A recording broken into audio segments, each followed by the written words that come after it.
Morning.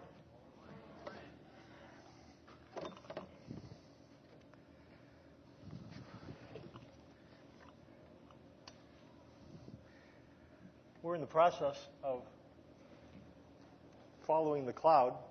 God has seen fit, since we will need to relocate as of next May, because O'Gorman will be renovating this place, and we're not going to be able to continue to use that. They have told us that if we need space, and we perhaps will, unless we find some other place, but we are in the pursuit now of trying to purchase some land. We don't know anything more about that. Doug will come up and give a report. Anyways, we'll be portable for a while. Being portable is a challenge on a number of different frames, but God seems to have called His people to be portable from time to time. If you remember the wilderness, we're portable as far as being a church is concerned. They had to pick up all their belongings and go from place to place, which would be a challenging thing indeed. One thing that happens, though, in the context of being portable is individuals have a chance to be able to show their mettle. We have one individual who has shown a superior qualities in a number of different ways. Setup, soundboard, and here he is, Super Dave. Dave does a number of different things, and we're trying to think of, he told us that as of the end of the year, he's not going to be able to do this full time, and he's not going to be able to do the unloading and the sound, and I think we've identified some sound people. Here's what we're going to do, though, in terms of getting the stuff out. We're going to put all the stuff that we use on a Sunday morning into one trailer, and we're going to have it come here a little bit early, like about 7:30, and we need another person. We'll have a sound person. We need another person to be able to be here once a month at 7:30. If we had more than one, that'd be great. But then we'll have two people each Sunday to help get some of the sound stuff out for about an hour. We need to find those 4 people. I don't usually do something like this, but I'm going to do it this morning. We need 4 people. Okay, and here's what time it is. It is right now. It's 11 o'clock. You figure that I usually go about 25 minutes. There's a lie. You say, Mike, no, I know it's not 20. Okay, so at any rate. You know what I want, though? There is, we'll watch football this afternoon. And, it's kind of fun to be a spectator, but church is not really a spectator sport. And some of us have been spectators. Maybe it's time to get out of the bleachers and get on the field. And there's an opportunity. You really could make a difference. If we had another person here, one person every week, come here at 7:30, stay till 8:30, or even stay a little bit longer. If we had 4 people, at least 4, that'd be one time a month. And I'm wondering, and here we go. I've never done this before. We're going to give it a roll here. Do I have 4 people who will stick their hands up? This won't start right now. It'll start in about a month, so I'm going to put the heat on you. Are there 4 people, these 4 people, you've been thinking about, this might be a good opportunity for me to be involved? Stick your hand up. I need 4. 1, 2, 3, 4, more. We could use. Hey, we're on the roll. Come on. Okay, for every person that puts their hands up, it's 5 minutes up. No, Did I just say that? You don't want that, do you? Okay, let's ask that again. You don't want that, do you? Thank you very much. Anybody else? There's 4. Anybody? You know what? If we had some more, then we could have people stay. Here's what we're going to do. You guys who, there you go. That's what I like to see. I knew it was here. I know that sometimes you just don't know. You don't know there's a need. And if there's more of you, you really can make a difference. You guys will raise your hand. That's so good. So encouraging for those who are involved. Anybody else? Yes. There you go. Over there. There it is. Good. You know what I'd like? There's another one. I can't see real well, so you might be putting your hand up. If I missed you, here's what I'd like to do, real quick. I'd like to get your. No, I'm not. I was going to say something stupid, but I won't. Just tell you I was going to say something stupid. Right after the service, let's just meet for 5 minutes. I'll get some information, and then, as many of you, if between now and then you say, because we're not going to meet long. But this will be an easy task. We've got enough people, and if you be part of that, we could even use some more. I'll try to remind you at the end of the service. Thanks a bunch. Okay, that's great. So that was pretty painless. Easy for me to say. We're talking about strength of the storms of life. And today we're talking about financial storms. Late October and November in New England in the Northeast are times where weather systems create what they call nor'easters. What ends up happening is Canada air sweeps from the Midwest, from us, and blows towards the east. It's a cold front. Then there is off the Atlantic. One part of living off the Atlantic Ocean, that's where I grew up, a suburb of Boston, a couple miles from the beach, is that the Atlantic stays warmer.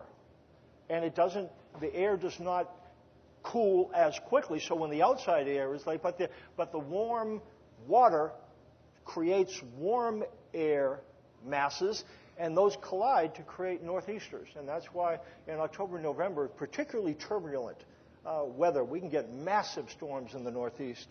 In 1991, 2 storm systems were combined with a third. There was a warm air mass over the Atlantic Ocean, then there was the cold air that came in from the west, and there was another system that came down from Canada. All these things converged off the coast of the United States, the East Coast, creating what they call the perfect storm.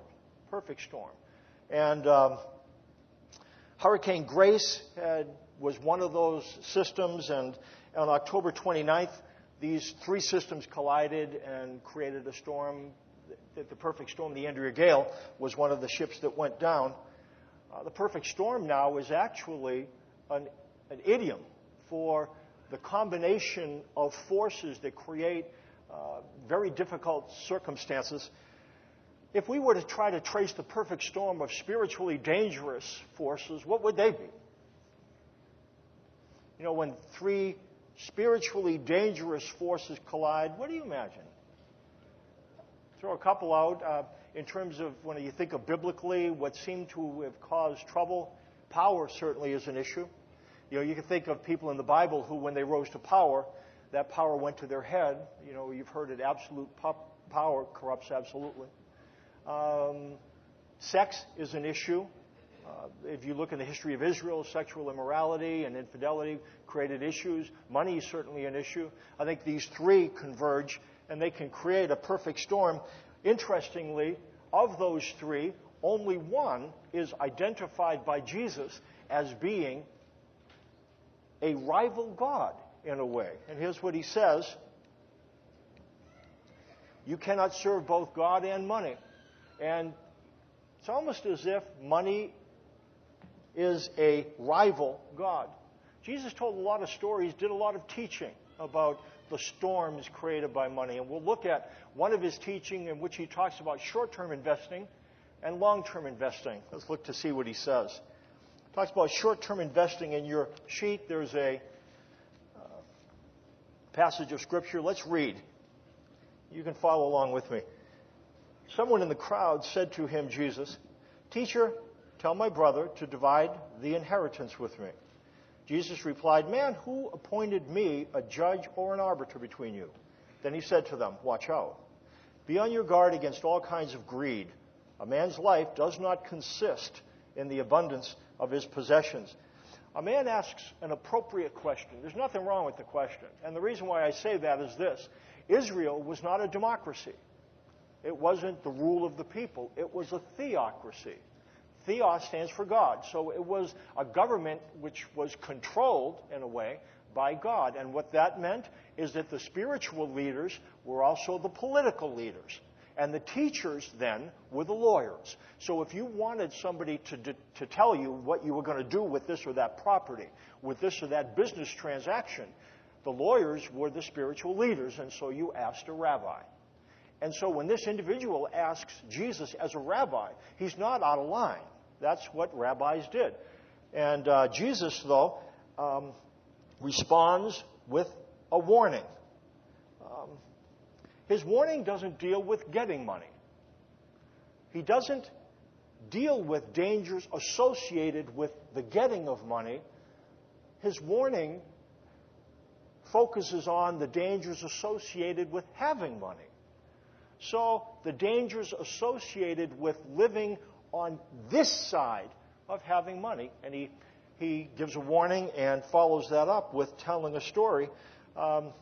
His warning deals, again, not with getting money, but with keeping and protecting money. There's an appropriate focus on spending money we don't have today. There's a number of articles and books. There's some good content on what ends up happening when you get involved in the debt cycle. You spend money we don't have, and then we end up paying exorbitant interest rates, and we pay the minimum payment, and the balance of what we owe never goes away, and there's increasing bondage and phone calls and headaches associated with spending money we don't have. That's a concern and a need.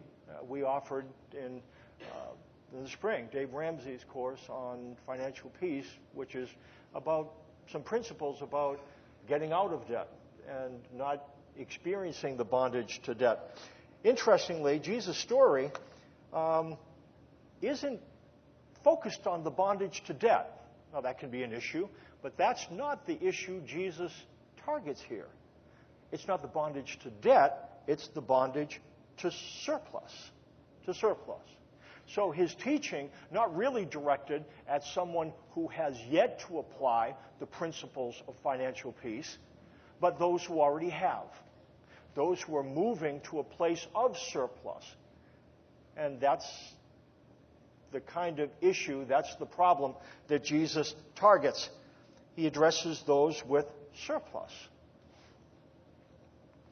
Tells a story. Let's look what the story is about. And he told them this parable. The ground of a certain rich man produced a good crop. He thought to himself, what shall I do? I have no place to store my crops. Then he said, this is what I'll do. I will tear down my barns and build bigger ones, and there I will store all my grain and my goods. And I'll say to myself, you have plenty of good things laid up for many years. Take life easy. Eat, drink, and be merry. But God said to him, you fool, this very night your life will be demanded from you. Then who will get what you have prepared for yourself?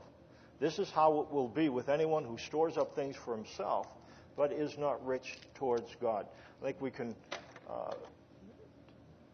say three things about what Jesus says. In terms of short-term investing, it seems to be characterized by these philosophy: get what you can what you get, sit in your can. Yes, I did write that, and it is up on the screen, and I'm going to go past it right now. Get what you can.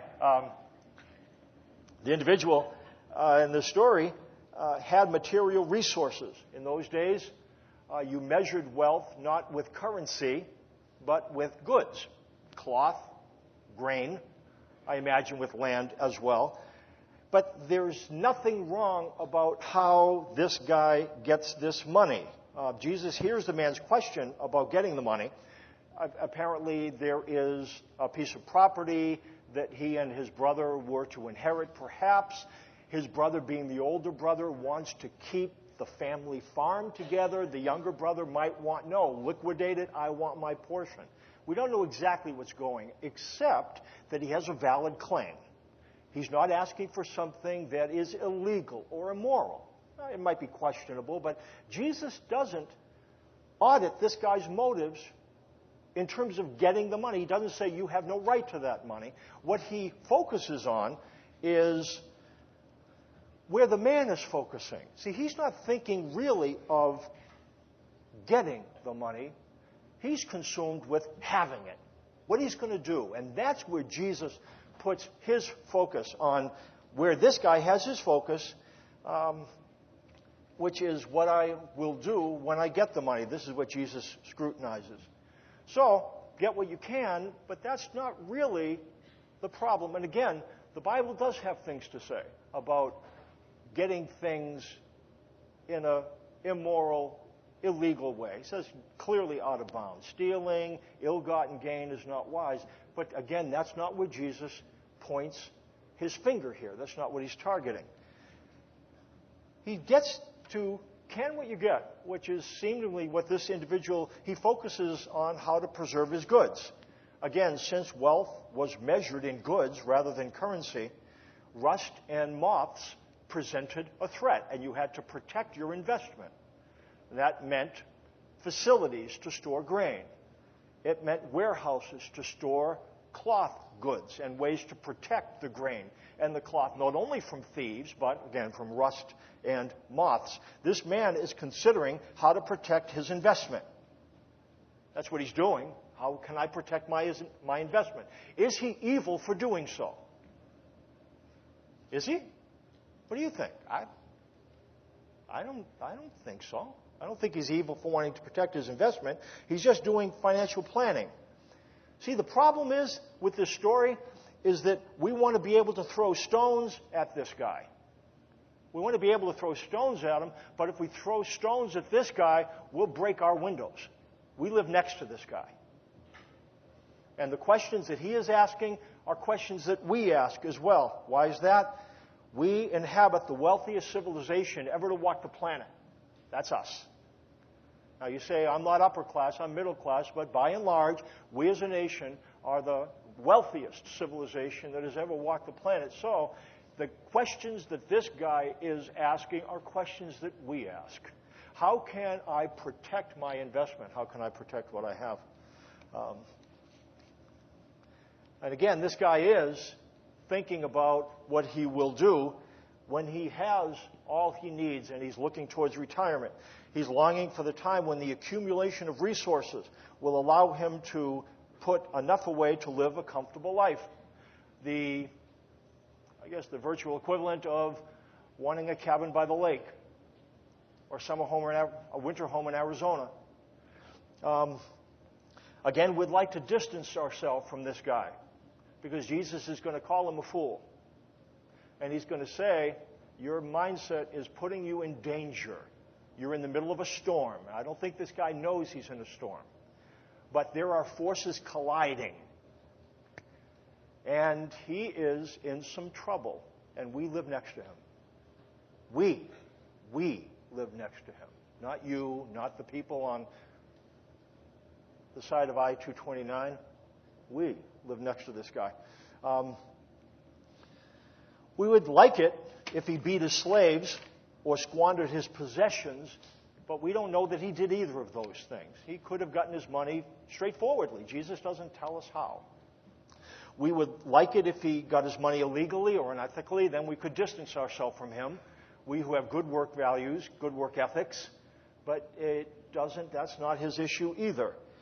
We would like it if he lived lavishly and foolishly. We don't know if he did that. If these things were true, we could create some distance from this man and the words that God directs toward him.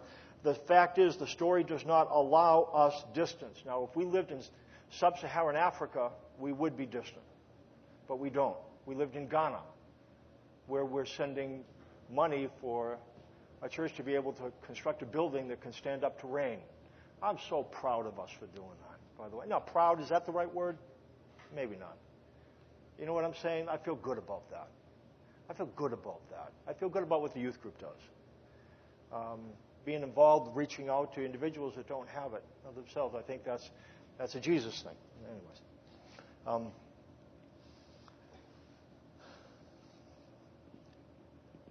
The story for us does not allow distance. This man could be any one of us. We are in the top rung of the financial ladder when we measure ourselves against the world. According to Jesus, the problem doesn't end when we have the money. Again, there's a lot of problems associated with getting money, but you'd like to think that, okay, once I have money that I've gained in an ethical, legal way, I've been appropriate, I don't live lavishly, then the problem's solved. And Jesus says, oh, no, it isn't. That's when another problem begins, when you have surplus. The storm hits after we have money. So if you're moving out of debt, this problem is looming larger and larger. The storm is becoming more and more fierce. If you are moving into surplus, you're in a storm. Money is pulling you in one direction, and God is pulling you in another. What do? Let's talk about what Jesus does. He talks about long-term investing. Later on in that passage, Jesus gives concrete advice and principles for, okay, how are we supposed to live then? So, let's see what he says. He says, and do not set your heart on what you will eat or drink. Do not worry about it, for the pagan world runs after all such things. And your Father knows that you need them. But seek His kingdom, and these things will be given to you as well. Do not be afraid, little flock. Your Father has been pleased to give you the kingdom. Sell your possessions and give to the poor. Provide purses for yourselves that will not wear out, a treasure in heaven that will not be exhausted, where no thief comes near and no moth destroys. For where your treasure is, there your heart will be also. In the passage, Jesus goes on to give us some positive advice. I think He says three things that we've been saying relative to strength for the storms of life. Know your heart, quiet your heart, and give your heart. And this is the way, I think, to be able to manage the storm that is part of what we deal with living in this nation. Know your heart. Quiet your heart. Give your heart.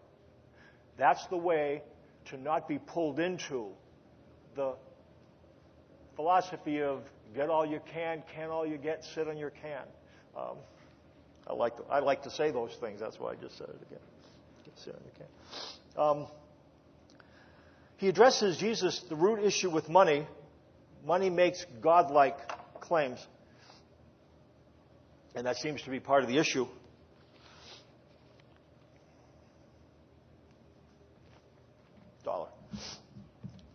Dollar makes claims. Here's what it says. I will never leave you or forsake you. Did she just try to take that? That's what money says. Be still and know that you have me. Never will I leave you. Never will I forsake you. Be still. You got a lot of money? Money says, be still and know that if you have me, you have what you need. Never will I leave you. Never will I forsake you. And I think that's why Jesus brings money to the level of God, because money makes godlike claims to protect you and to provide for you. And those are the kind of claims that God makes as well. And in that way, I think money is a rival God. It acts like that. Again, we can't do without it. We need it, but we need to understand the seduction of it.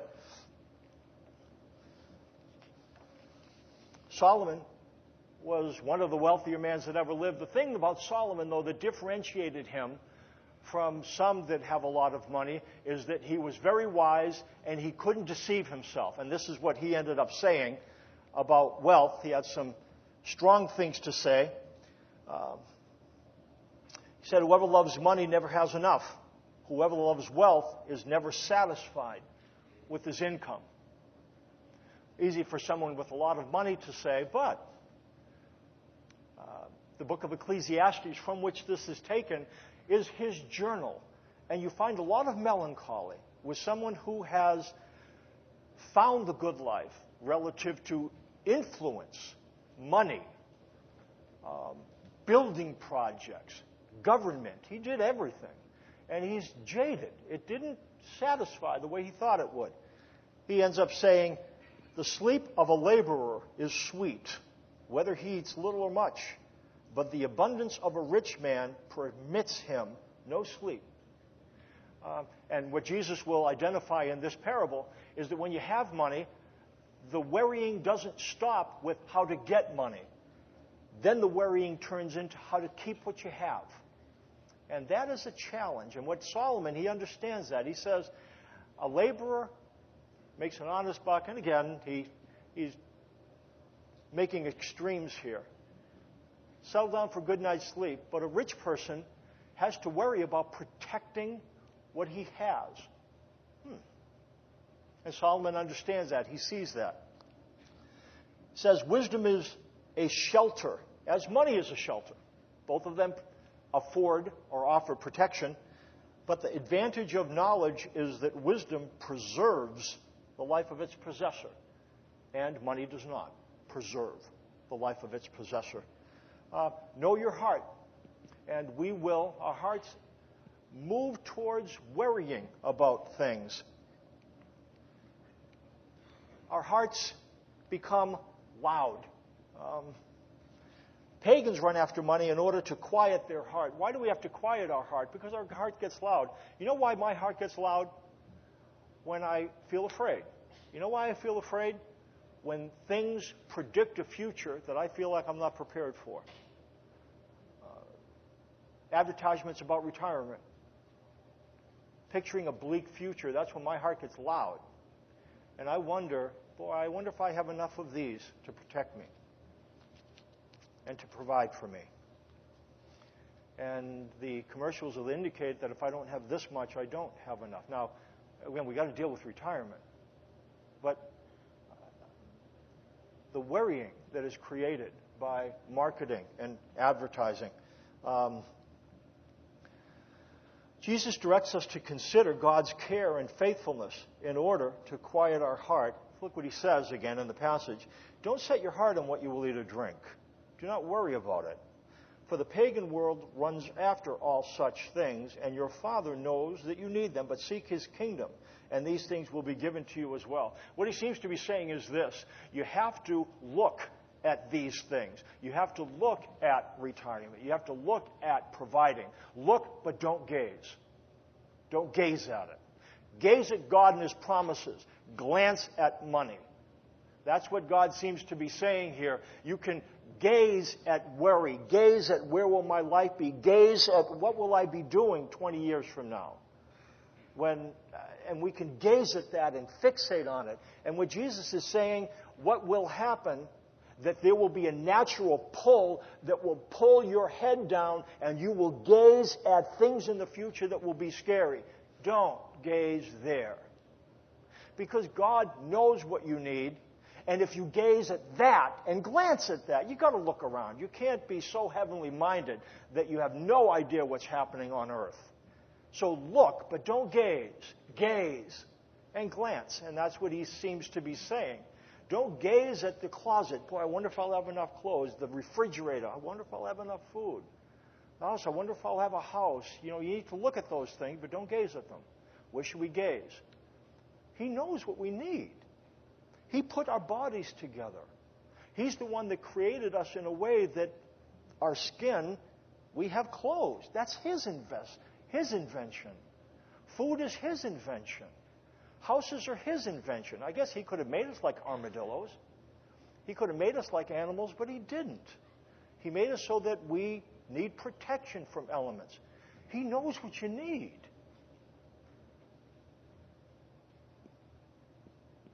He knows what you need. He knows what you need. He knows what you need. And He knows what you're going to need 20 years from now. He knows. And He cares. But the thing is, when we gaze and glance, we don't really register His care.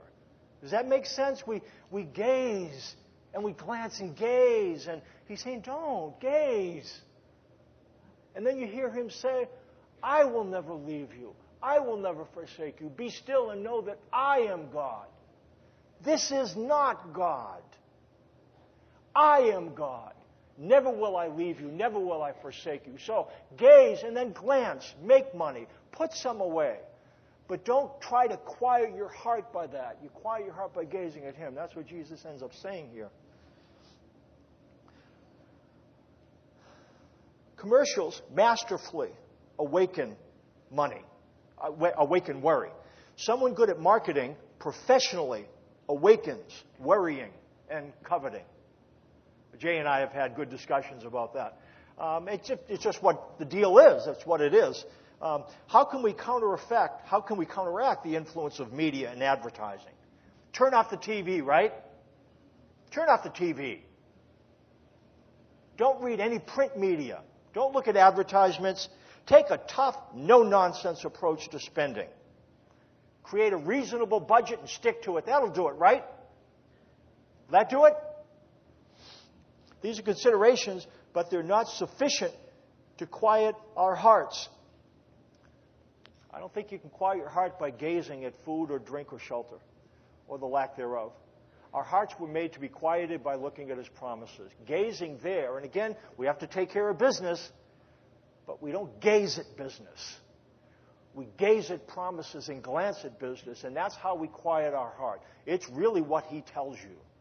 And we've said it a bunch. Be still. I want you to think about your retirement. Some of you, that's a long way off. But I think we can all put our mind in there. What happens if we have a recession? The stock market continues to fall. Think about that. Think about your bottom line. Where are you? Some of you say, I'm set. I guess I want to introduce a little tension in that. Say, I have plenty of things laid up for many years. I want to draw out a little tension. You say, I'm feeling, yeah, I think it's okay for us to face the tension. Let's live with that. Let's live with that. But you think of the future. Can you generate some worry? Here's what God says. Be still. And know that I am God. Never will I leave you. Never will I forsake you. Try to keep worrying and hear that. Be still. And know that I am God. Never will I leave you.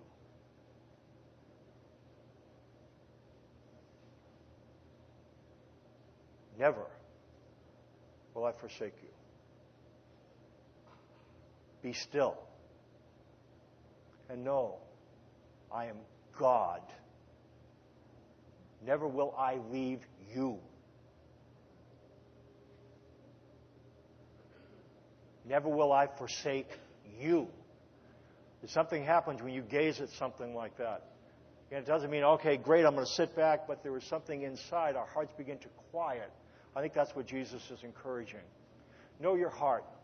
Our hearts are made loud by worry. Quiet your heart by gazing at His promises, not your checkbook, not your bottom line, not your profit margin. You can't quiet your heart by looking at those things.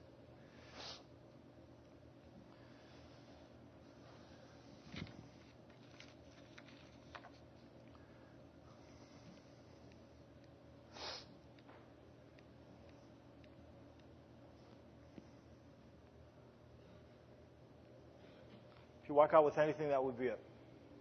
Gaze at God and His promises. Glance at money. Where your treasure is, there your heart will be also. Or whatever captures your mind captures your heart and becomes your true objective. Whatever captures your mind captures your heart and becomes your true objective. You know what Jesus is telling us? You need money. You need goods. I know.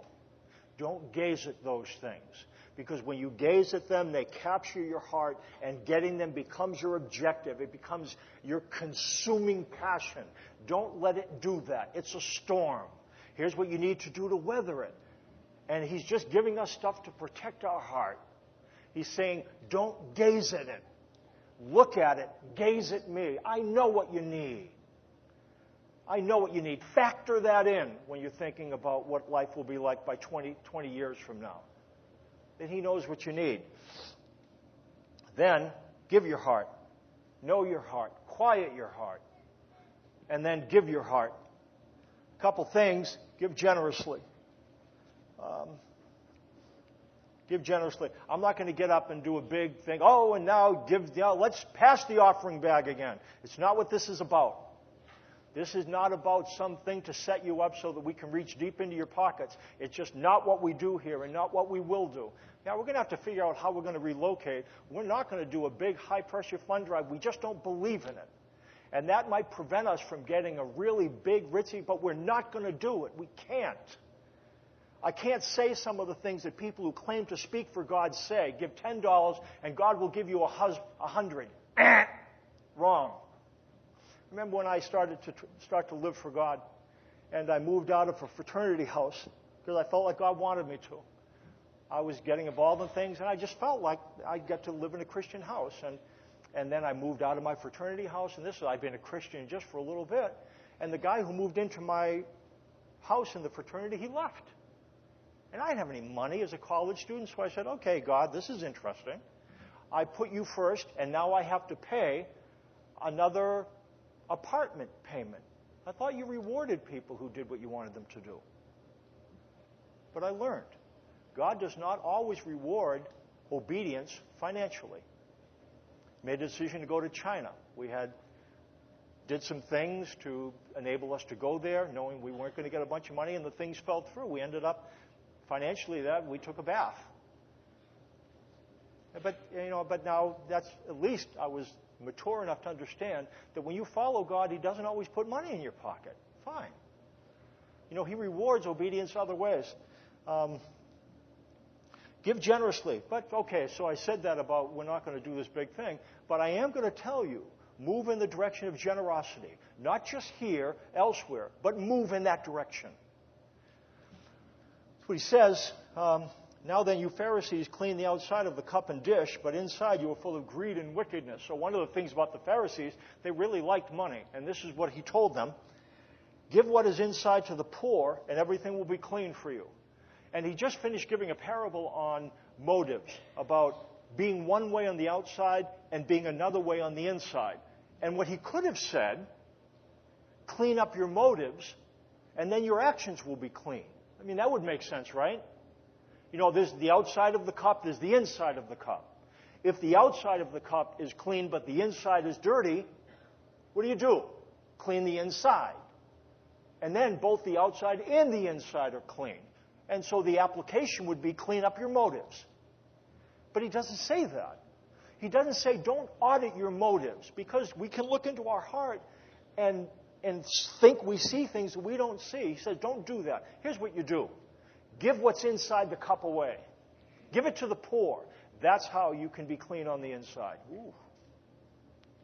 Generosity. That's what he's saying. Generosity, not just because it's a nice thing for them. It protects us. And that seems to be the issue here.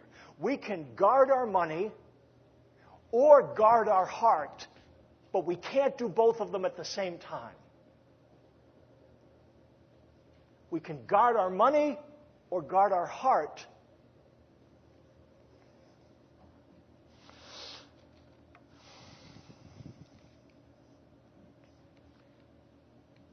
Not bad to be rich. It says, command those who are rich in this present world to do good, to be rich in good deeds, to be generous and willing to share.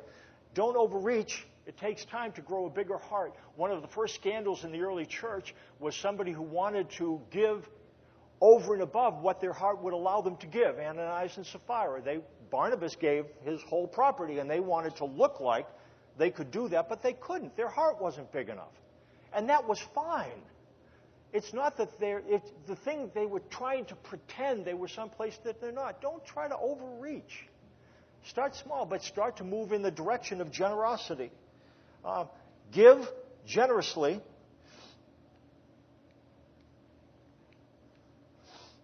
And give now. Here's what he said. Whoever can be trusted with very little can also be trusted with much. Whoever is dishonest with very little will also be dishonest with much. So if you've not been trustworthy in handling worldly wealth, who will trust you with true riches? Don't accumulate now in order to be able to give down the road. I'll tell you a story. I won't give you a bunch of details, and then I'll call the worship team up in a couple minutes. I heard some glugging noises from the downstairs bathroom that did not sound good. There's some noises that are okay to hear. The fan, stuff like that, glugging noises, that's not a pleasant noise to hear. And I noticed that things were not flowing freely. And then one day I got up and I smelled something peculiar. I went downstairs and I found particulate matter coming out of the drain on the floor, paper products, things that I'm not used to see floating around on the ground, are everything backed up. Not a pleasant experience. We had to get Roto-Rooter, and you know what ended up happening? Roots from the trees out by the sidewalk penetrated the pipe, caused things not to be able to flow, and they backed up into. That seems to be a danger. Money puts roots down into our life. and it can get to the place where down the road things back up. We think that if we put it away now, that down the road I'll be able to let it all go. And money has a way of building roots that cause us not to let things go. And that's why it seems what the Bible indicates, give now. Start to move in the direction of generosity. Don't be deceived into thinking, I'm going to accumulate now to be generous later on. You'll get a bunch of stuff backed up into your life that you won't like. Money has a seductive impact. Start now. Again, don't overreach. Move in the direction of generosity. Do you need everything you have? What Jesus would tell us, live simply. Some of you are really good at making money. Make it. Make good business decisions. And give generously. Church to the poor. That's what Jesus would say. That will have a protective influence on us. Again, and let's let the worship team come up. I'm not going to jump and down and have some kind of passionate plea, say, get tough. I will tell you this, and the worship team, come on up. In order to avoid the influence and the seduction that money gives, what Jesus says, do three things. Don't just take a get tough approach. Know your heart. Quiet your heart. And you have to use promises to quiet your heart. Then give your heart. Don't try to give your heart before you learn to quiet it. Learn to quiet it. And if you hang around here long enough, that's a skill that we will help you develop. Know your heart, quiet your heart, then give your heart generously, proportionally, and start to give it now.